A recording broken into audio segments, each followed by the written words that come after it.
Bom, depois de muita confusão, o parlamento britânico entra em recesso forçado. Microfone Jovem Pan na Europa. Bom dia, Ulisses Neto. Bom dia mais uma vez, Thiago. Bom dia a todos que acompanham o Jornal da Manhã. O parlamento britânico está suspenso a partir de hoje pelas próximas 5 semanas como parte do movimento controverso do primeiro-ministro para tentar entregar o Brexit. A última sessão na Câmara dos Comuns, no entanto, foi marcada por bate-boca, por troca de ofensas e um clima de tensão pouco comum por aqui. Boris Johnson sofreu sua 6ª derrota consecutiva na casa e não conseguiu aprovar a eleição antecipada que ele queria. Na prática, o primeiro-ministro não comanda mais nada. A maioria herdada de Theresa May, que era de apenas uma cadeira, agora é de menos 43. Ou seja, aconteça o que acontecer, os britânicos vão ter que voltar às urnas ainda neste ano, porque o país está literalmente ingovernável. Vai ser a 3ª eleição em 4 anos, a 3ª eleição desde 2015. A oposição, no entanto, diz que a eleição geral só poderá ocorrer depois que a lei impedindo o Brexit sem acordo for implementada. Ainda assim, o primeiro-ministro repetiu ontem que não vai pedir uma nova prorrogação da data da separação, marcada para 31 de outubro. Ao menos que ele consiga um acordo com a União Europeia até o dia 19 do mês que vem, a lei aprovada pela rainha ontem o obriga a fazer isso, a pedir uma prorrogação da data de separação da União Europeia. Mas como o Reino Unido está cada vez mais parecido com repúblicas tropicais, a lei por aqui está sendo tratada como uma mera sugestão. Integrantes do governo afirmam que existem brechas no texto e que Boris Johnson pode encontrar alternativas jurídicas para seguir com seu plano. Seria na prática como judicializar o Brexit, levar a separação da União Europeia para os tribunais em mais um ato de degradação constitucional do país. Há esperança de que um acordo com os europeus saia em cima da hora, restringindo a questão do seguro para a fronteira entre as Irlandas apenas à Irlanda do Norte.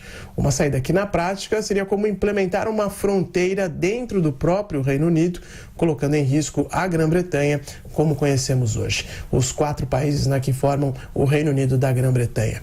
Apesar dos poucos dias que restam no calendário para a data final da separação, está claro que o pesadelo chamado Brexit está longe de terminar. Ainda vem muita confusão pela frente. Thiago. Ulisses Neto, microfone Jovem Pan na Europa, Bruno Garchagen, e a confusão que o Ulisses fala parece que não vai acabar, né? Não tem data para acabar, né? Isso não pode ficar o tempo inteiro. Aliás, as pesquisas que vêm sendo realizadas desde a semana passada a respeito do assunto, a maior parte dos eleitores diz que votariam em candidatos do Partido Conservador que fossem favoráveis ao Brexit. Porque a verdade é que a sociedade britânica não aguenta mais essa novela. Desde que no referendo foi aprovada a saída, o governo de Theresa May, que substituiu o de David Cameron, não conseguiu realizar um acordo, e as 3 propostas que foram submetidas ao parlamento, o parlamento negou. Então o parlamento também, assim, nesse ponto de vista, criou um problema que agora ficou no colo do Boris Johnson. Boris Johnson ontem perdeu a 2ª tentativa de convocar eleição antecipada. Ele precisava de 434 votos, só conseguiu 293 votos favoráveis, não conseguiu, portanto, os 2/3 exigidos.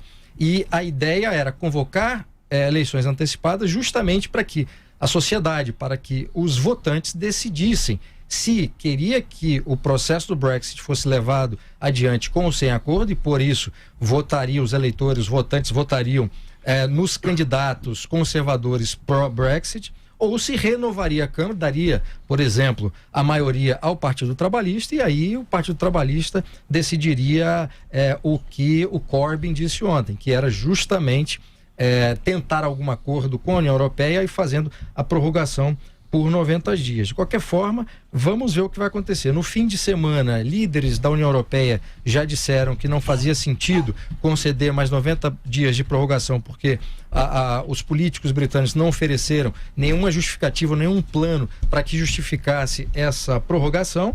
E o Boris Johnson, no fim de semana, reunido com sua equipe, está tentando, como o Ulisses falou, uma saída jurídica que avance com o Brexit sem ferir a lei e sem, de alguma forma, driblar nessa decisão do parlamento. Mas, de qualquer forma, a sessão do parlamento britânico ontem foi muito interessante, eu acompanhei toda ela e mostra, ao contrário do que tem sido dito desde a semana passada, que a democracia britânica vai bem, obrigado. Faz parte da democracia esse embate entre governo e parlamento.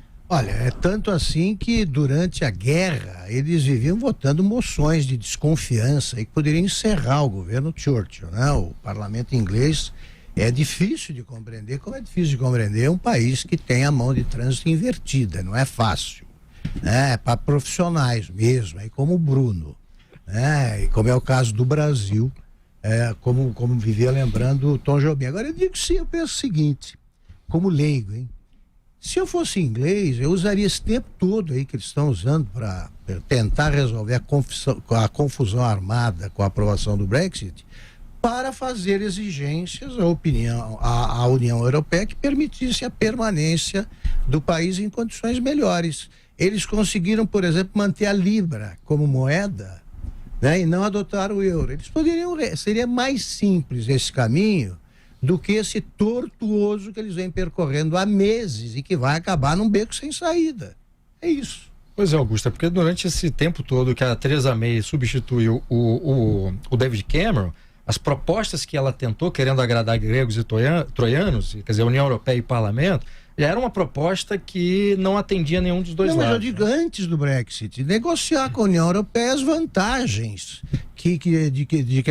das quais o Reino Unido se acha merecedor. O Reino Unido já tinha uma condição especial. A própria moeda que você citou já era uma delas. Só que outras que foram tentadas não foram, conseguidas. O Cameron colocou o referendo em votação porque eu acho que ele tinha certeza outro resultado. Que a maior parte da população votaria pela permanência, cometeu um erro político que levou à sua própria renúncia. Exatamente. A Theresa May assumiu, durante todo esse tempo não conseguiu um acordo, o próprio parlamento fez o possível, mas o acordo não era bom, tanto é que foi chumbado tanto pelo parlamento britânico quanto não era bom para a Inglaterra, para o Reino Unido. Mas a Bruxelas também não gostava muito do acordo que era feito. É difícil. O Boris Johnson foi colocado, assumiu o poder numa posição delicada. Agora é o seguinte, eu acho que, ao contrário do que a maior parte das pessoas acha, eu acho que o Boris Johnson é a figura adequada para liderar esse processo, porque é alguém com ímpeto, é alguém com coragem para levar o processo adiante.